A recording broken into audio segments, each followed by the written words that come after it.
Hello and welcome. My name is Melinda Hart. You are watching Stamping with Hart. I am an independent demonstrator with Stampin Up, and you can find more information about the projects that I create on my blog at stampingwithhart.blogspot.com. What I am showing you here are 3 cards that I made using a combination of the Sweet and Precious stamp set from Stampin Up, and then also these Darling Details dies. Oh my goodness, I am absolutely loving both of them. The artwork is just, it's very heartfelt and heartwarming. Like the minute you see it, it just gives you all the feels. So if you are looking to convey a message like this in a card set or in a card to somebody, then you have some wonderful options with this Sweet and Precious stamp set. Now we're going to be focusing on the giraffe card today, and you just saw me taking a piece that I had colored and layering it over the card. There were a very few slight differences, and we'll go over that. Now this is the Darling Details, the largest frame die that comes in the set, and it is definitely aptly named because there is a lot of detail to this die. So this is a die that I recommend having either your take your pick tool with the die brush to get the little pieces out. Using the adhesive sheets tends to be really wonderful with getting these little extra pieces out. I'm cutting it in black and white. I had this image in my mind that I wanted to have like sort of stark contrast. I wanted to have white, black, and then really bright colors. So I ended up choosing Parakeet Party and Tahitian Tide, which are in colors from the 2022-2024 in color collection.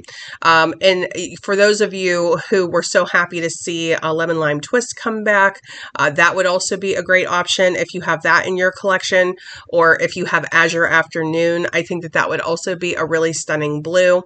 So what we're doing here, you can see that when I stamped on the giraffe, I'm actually using the inside of the white frame, and then we're going to pop it into the inside of the black frame. That is something that I tend to do a lot with these frame dies. Now I am using the Memento Tuxedo Black ink on the giraffes here, and it ended up being a little bit lighter than what I wanted, but I'm using that particular ink because it is safe to use with alcohol markers, alcohol-based markers, and that is what the Stampin' Blends are. Now, it ended up working out really nicely that I had a lighter color stamp because the color really came through very vibrantly, and I will go over what we did here in terms of the Stampin' Blends that I used to color these giraffes. It definitely seems to be the card that stuck out the most. So the Sweet and Precious stamp set has this cluster of leaves stamp, and what I'm doing is just going around the edges and adding in this sort of leafy frame detail as well. I really thought that had like a nice finish to the image. Since it's already going inside a larger frame, I like when we sort of have those sort of repeat patterns and themes, throughout our card. Now, this is Daffodil Delight Dark, and I am starting with the baby giraffe. Now, on my original card, I had actually colored the baby giraffe a shade down, a shade lighter than Momma. And that's just because in nature, a lot of times the babies aren't quite the same color yet. They kind of grow into their full color later, like the penguins are these like little furry gray, they're not fully black yet. And then in this version of the card, I thought I'm just going to match them. Just in terms of like the artistic aspect, I thought I would match them. So on the original card, I used Daffodil Delight Light on the baby, and then I used Daffodil Delight Dark on the mom. On this one that we're seeing here, I used Daffodil Delight Dark on both of them. Now I'm coming in with the Natural Tones Stampin' Blends, which I've been using a lot recently. This is color number 500, so it hits right in the medium shade category. The way that they show in the Stampin' Up! Annual Catalog now, they come in combinations of colors like like light, deep, that type of thing. But when I originally bought them back in pre-order mode, when they first came out, they were numbered. So just depending on which set you have, that it's either numbered or it has the shade names on them. This is like a latte type of a brown. And what I'm doing with this latte brown is I am laying down shadow. So this is sort of bringing in some contrast to the yellow. And in those areas where the artist had created like smaller, finer lines for the face, like right around the shading on the face for the baby, and then also on the mom, I kind of just filled in with that latte looking medium shade. And now what I'm doing is I'm coming back in with the Daffodil Delight Dark, and I am now kind of overlaying it to make it look a little bit more smooth. So one of the biggest benefits to alcohol-based markers, and it's a question that I get a lot, is, what's the benefit of that? And it's that you can blend the shades almost seamlessly. So just depending on your technique. Now here I am bringing in color SU200. This is part of the deep combo. I'm also going to be bringing in 100. So the original color names were in numbers, and 200 you can see is very well defined. It's like an espresso type shade. And so what I'm doing is I'm starting to really bring out that color in the spots, in the darker details that they have in the artwork on the actual stamp, just kind of following along there, bringing some more definition to the mom's jawline, and just trying to be careful where I'm laying down, so that it doesn't take over the image. We really just want it to bring out the image, right? And just kind of show that artwork. Now here's the deepest shade. So this was number 100, or this would be the darkest color in your deep combo. And here is where I'm defining the top of the neck, the hair that stands up on the top of the neck.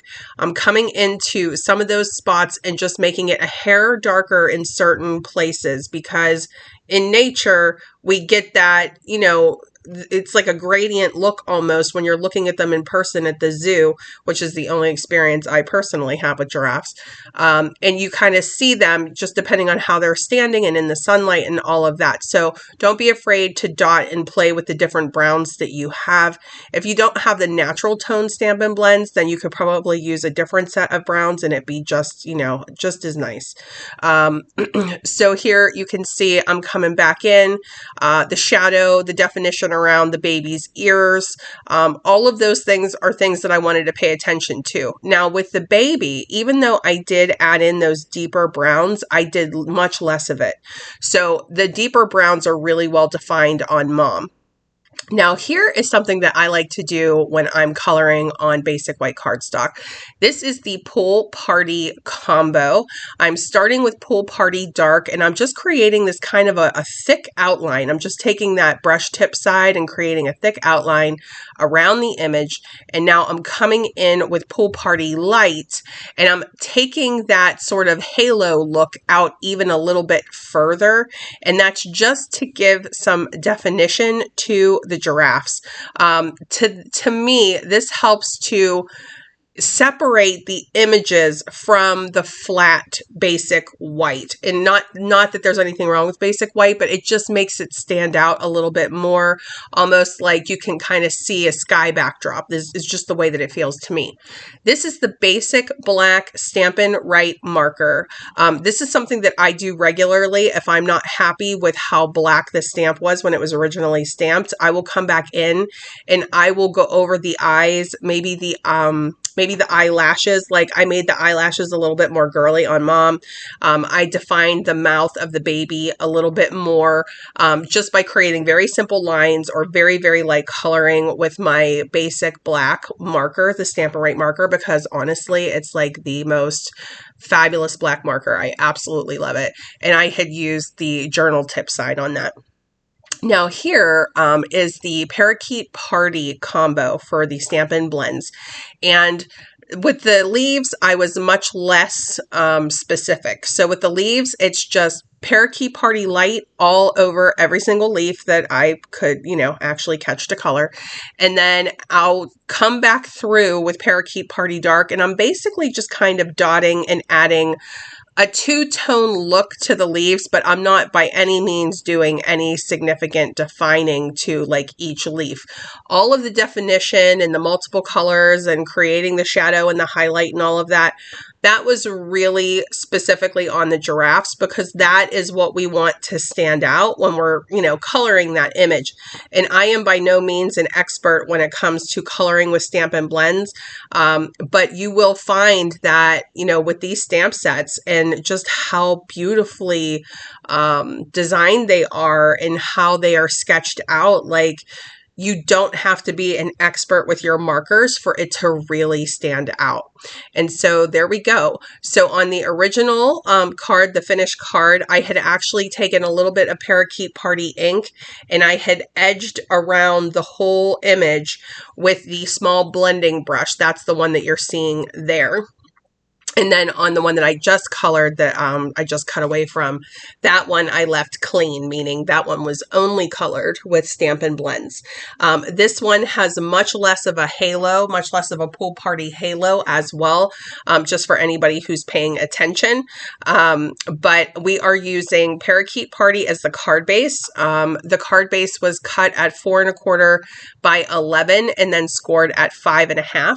And then I cut, I believe it's 3 3¾ by 5 is the layer for the basic black. And then I cut the frame into it. So with the Darling Details frame die, you need to have a piece already cut to size, and then you cut in to it with the Darling Details die. You'll see what I mean when you actually cut it.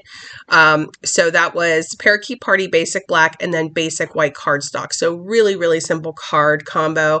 And then you're also going to cut an insert for your card at 4 inches by 5 1/4 inches if you want one. I cut out my insert in Basic White. And from the Something Fancy dies, which we are using for both the greeting, that little angled banner, and then also the insert that you're seeing here, there's a little detail piece that cuts in this little leaf pattern. And I decided to use that on the insert of my card, and that was what you just saw me die cutting out. So that's something that cuts into paper and doesn't necessarily cut a full image out. And then I'm just taking my bone folder and smoothing that out, because each die cut machine can be calibrated just very slightly differently, and my machine is very tight, so it can leave like an all-around impression, and I was just trying to soften up that impression. So sometimes if you kind of get a defined line that you don't want, your bone folder might do a good job of smoothing that out. I'm not saying it will erase it completely, but it should make it a little bit better. And this card is the one that has the baby that is colored in Daffodil Delight Light as opposed to Daffodil Delight Dark. And I went much, much lighter on the browns with the baby in the version of this card, because I was trying to make it a full shade lighter than Mom. So the one that I just colored on screen together with you, I did them both in the same shade, just to be clear in the differences in case you are paying attention to that. Now, on the Sweet and Precious greetings or sentiments that come with the stamp set, I absolutely adore the font. It has this sort of like a rugged look to it, but everything that it says is so sweet. So you can convey a bunch of different messages in your cards, but I just think that this is definitely one. If you appreciate animals in any way, or if you have anyone in your life who appreciates animals, I think that this is a must-have stamp set, honestly. Darling Details, this die set actually comes with a bundle which has a completely different vibe to it, floral vibe, but I just think that this is going to be a very versatile die set over the course of the next year for me. I happen to love that sort of eyelet or lace type imagery, and even though here it does have, I think, a little bit of like a feminine touch to it, I don't think it's overtly or like over the top lacy. Like, to me, it just really brings the whole card together. Like, the image is so nurturing and so sweet that having a delicate frame around it, I think, just really makes it. And I wanted to pop mine up on dimensionals, but don't feel like you have to do that. You could definitely just glue it right into the frame if you want. So here I'm trying to find my place for my greeting, and I wanted to go under. I didn't want to cover the giraffes at all, basically. So I went under here instead. So I believe in you. I'll always be here for you. It doesn't really get any better than that in terms of giving somebody a really nice card. So this is a card that I would argue is so worth the time to sit down and do some like focused coloring if that is something that you enjoy. Okay, so I think I mentioned earlier in the video that I had some issues with the videos that I recorded. I could not get them to work in my editor, and I ended up trying to reshoot a part of it, and then I gave up on the other part. So this was what I was able to salvage from the sloth card. So I wasn't able to, capture myself doing every single part of this card, but you guys get the gist of it. So this is a version of a card both in note card size and then also in black and white only. The only color that I bring in is for the actual stamped greeting or sentiment. And I stamped that in Sweet Sorbet just to kind of keep with my in color theme there. So you'll see me stamping directly on the image first, and I didn't like it. So I ended up cutting a layer and putting it over top, which, we all do that, right? But for those of you who don't like to color, I wanted to leave this in because there's a few benefits to this card. Number one, it is absolutely perfect for a thank you or a note card. Number two, you can mail these perfectly flat. So for those of you who like flat cards, you don't have to add on these extra layers. If you do not want to, you can keep it all flat to the card. I would just make that layering piece for the black frame there around the sloth a little bit thinner. That's probably the only thing that I would change so that I could just stamp right onto my basic white card base, the phrase that I wanted to say, as opposed to doing the layer like I did on this version of the card. And sometimes you just don't know until you actually stamp it down. And I felt like the words were getting lost in the imagery. And it makes sense because, and I mean, you can see it, but it was like taking away from the artwork, I thought. So I just decided to go with a slightly layered look with the mini dimensionals there. But this is a much simpler version of the card, a smaller actual card than the A2 size that we just worked with. And I'm really sorry that I lost the footage for the penguin card. But what I can tell you just quickly at the end of this video, and I'll put it up on my blog as well, I just did this technique where I did heat emboss black heat embossed powder over top of the basic black cardstock. And if I had to do it over again, which I probably will do it over again, I would swap the black cardstock for pebbled path, probably like a grayish color, so that I would have more definition in seeing those penguins. And then I took the watercolor pencils in white and basic gray and just kind of colored in the white on the penguins, and then also added in like a little glow around the penguins and then a little bit of a shadow underneath their feet with the basic gray watercolor pencil. And I'll pop up a picture here of all of the cards as they are finished. But thank you so much for being here with me today. I hope you enjoyed these card ideas. And I will see you guys again in the next video. If you aren't already subscribed, I would love to have you subscribe. All right, bye-bye.